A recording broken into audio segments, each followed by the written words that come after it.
We're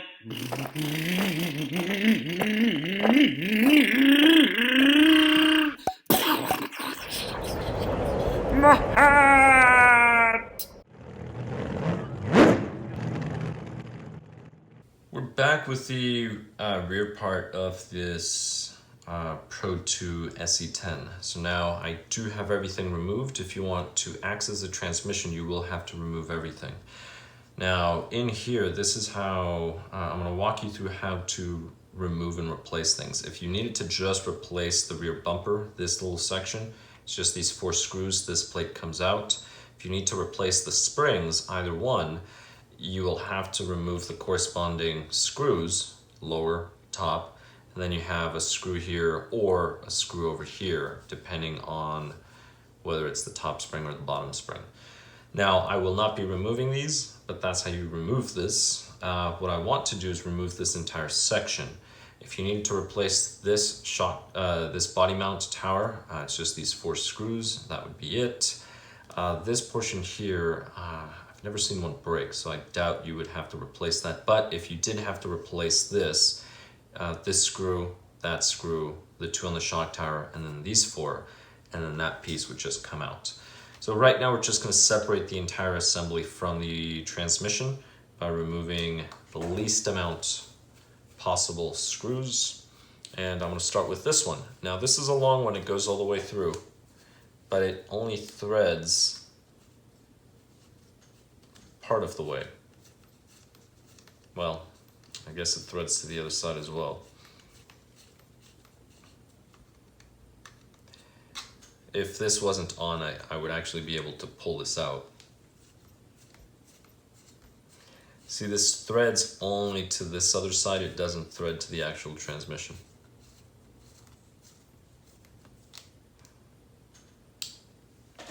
There we go. And now it's just these 2 little screws inside, and the whole thing will come out. Or come off, I should say.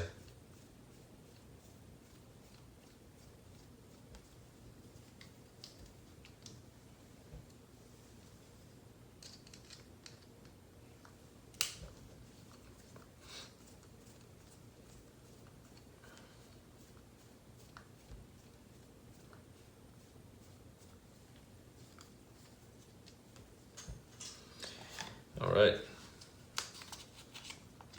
And that is it. So once again, 1 screw here, 2 little screws there. Now the assumption is you've already removed these from the bottom. So it's really just 5 screws. This entire part just comes out. And this is it. So here is the transmission. The next step is to just remove the cover. So the cover's 2 screws. Maybe you have already removed this. To be honest, it doesn't matter if you remove it first or last, as long as it comes off. In order to remove this when it's on the vehicle, you just need to take one of the wheels off. And that is it. So that covers off. Now, the motor is connected to this plate, to this heatsink. Other than that, it's not connected to anything else. So if you have to replace the motor or want to replace it with something else, maybe you want to get a Hobbywig system. I do recommend Hobbywig quite a bit. I'm not saying it's the best system out there, but definitely for the money, it's, I would say, the best system for the money. That's very, very important. So if you want to keep with a sensorless system, easy run with a 3660 motor, those things are fast, very fast. If you want to stick to just 2S, there's I believe it's a 43 or 4600 kV, I forget. But Hobbywig does have a 4000 kV, and that one may be 3S capable. I would have to check on that, but maybe one of you can just confirm and put it on the comments. All right, It's just these two screws for the motor, and then the motor would slip out. And if I were to remove this, you would notice the grooves, how this is cut all the way out so that you can adjust the motor. I'm not going to remove it. I don't want to. That's the reason why. But that's how you would adjust the mesh. And if you do remove the motor, just remember, set the pinion, line up the teeth, make sure the teeth are grabbing the spur correctly, and then just grab a piece of paper and stick a piece of paper between the teeth, bring it together, tighten the motor, spin this, spit the paper out, and your mesh is set. Now, slipper clutch. I'm going to hold on to the gears. If the truck was fully assembled, you would just have to put it on the ground, or actually if you just hold this, and you can just adjust the slipper. And the way, well, I'll show you after. Let me go ahead and remove it.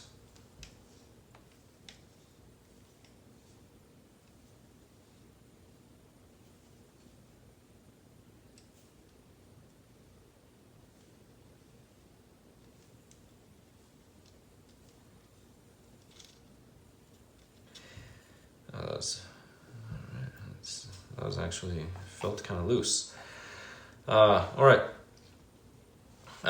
Once you remove the nut from the top, you're going to have the nut. You're going to have this little hat-looking thing, and this sits on the spring this way. So make sure when you install this, the orientation is correct. So the large flat surface, that goes toward the outside. This is where the nut sits. That smaller surface, that goes inside of the spring. Now these springs do wear out. All springs wear out after a while, so you may have to replace. All right, so again, having camera problems, but let me show you. So you do not have to remove this plate in order to open up the transmission. All you have to do is just remove the 5 screws that are there, and then you will have your differential in here. You will have your idler gear, and you have your lay shaft here. So if you have to replace your bearing, this just comes right off. If you want to replace the bearings in the idler gear, you just need to pop them out. And the way that you do that is you just stick a driver right in between. There's 2 bearings, just stick it right in between, pop one out, pop the other one, and that is it. Now, in my video, should you consider a Traxxas or a Team Associated Pro2 SC10, one of the things that I like about the SC10 is the tunable differential. So this is the tunable differential right here. It already comes with one. If you want a tunable differential on a slash, you're going to have to get the 272R transmission, which is another $140. So if you look at the price of a base slash, which is $230 as of this video, plus $140, you are looking at $370, which is far beyond the cost of this truck. Well, it's a $30 difference. And keep in mind that the Associated, you're getting a tunable differential, plus you're already getting the aluminum body shocks. So that's something to consider. I'm not bashing on Slash. Traxxas Slash is a good vehicle, like I said. I do have 2 Slash trucks. Did give 3 of my nephews a Slash, so the 2 older boys and then the girl, they have Slashes as well. They're great vehicles to get started for the price. But if you can save up the extra $110 and just get one of these, I would probably do that. If you just want something expensive to mess around in your backyard, just get a Slash. That's fine. It's good enough. It looks cool. It's the one that started everything in 2008, as they say. But if you want to get a little more competitive, a little more serious, or do, having a nicer vehicle is always more fun. Get this vehicle. This is a better option. All right, so you remove these 4 screws, and that is it. Differential pops open. And a little recommendation, get rid of all the black grease and just replace it with red grease. Now this gear will just pop off, and then you have a pin. If you remove this pin, just pop that pin through. See, it keys in there. Then this assembly will come off, and then you can replace the bearing, do maintenance, whatever it is that you need to do. Now this is a plastic seal. If you replace this with paper gaskets, then you can use oils. I've actually never tried it with this. If you're watching this video and you've replaced this before, removed this and replaced the grease with oil and kept this plastic seal, let me know how well that's sealed. I'm really curious. The reason why I'm asking is I did put a differential, an oil-filled differential on my SC6.2, and it comes with the paper seal. Now to replace these gears, or to clean them out, you would just pop these out, and there's these two components here with little crosses. These little crosses, they're similar to Lincoln logs. If you ever played with Lincoln logs, they've got that little keyed sections that just lock in place. But the important thing to note about these is there's a little metal washer, and I do have a video about building an associated differential. Make sure that washer is there behind the gears. That washer is to protect the plastic case from the spinning gears so it doesn't destroy it. Now, if you remove the other section, the gear inside, very similar to this, will just pop out, slide the pin out, and then this will come out. Go ahead and place this in here. I have to rotate this. Hold on.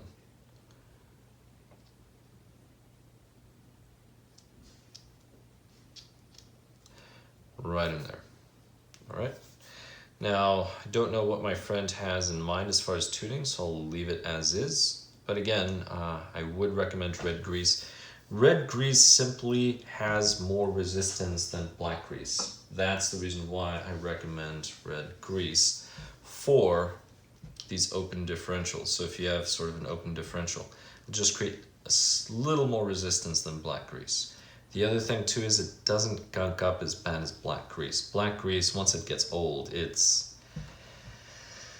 well, I guess you'll figure it out. Yeah, it just gunks everything up.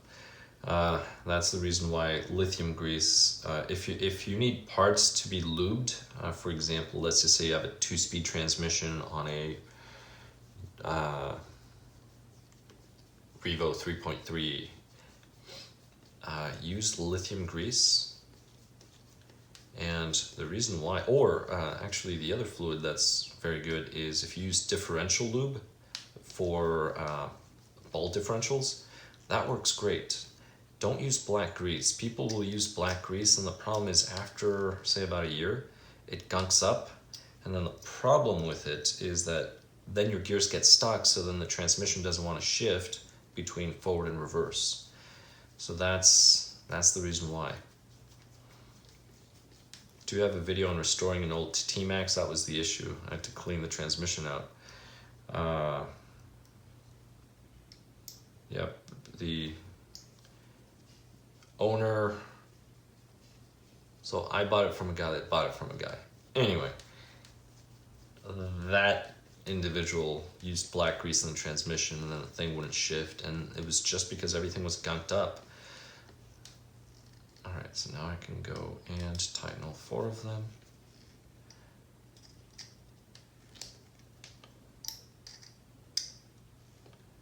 And that is it. Now the screws are going to go toward the blue plate. They're going to go that way. So when you set it, see the blue plate, you shouldn't be able to see the screws. That is it. All the gears are there. So I can go ahead and grab this. Remember that little metal thing goes in the idler gear. That's what holds the idler gear. And there we go. That's it. Everything snaps in place nicely. And now I can begin with the screws. So I'm just going to set them all where they belong. This one goes in here. This one goes here. And this last one goes way back here. Now I can begin tightening them.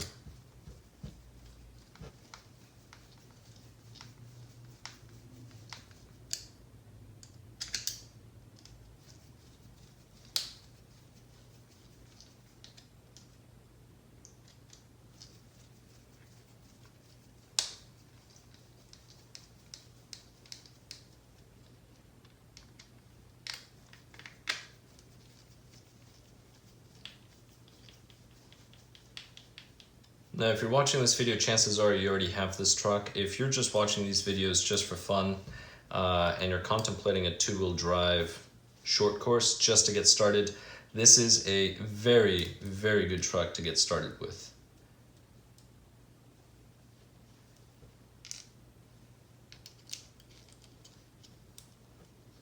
And one of the things that you're going to notice is that a lot of the components are actually the same between some of the higher end associated vehicles. This transmission is the same as their competition stuff. So you're actually getting very high quality components where I guess you could say they're cutting corners, not really cutting corners. They're making this an affordable kit. Is by using that plastic tub instead of an aluminum chassis. That's one of them.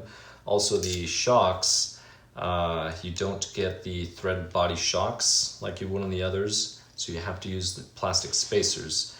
So those are two places where they save some money. The electronics are basic electronics, but they're good enough. They're good enough. But here we go. So I'm almost finished with this transmission. And we just need this screw and then two more. And here we go.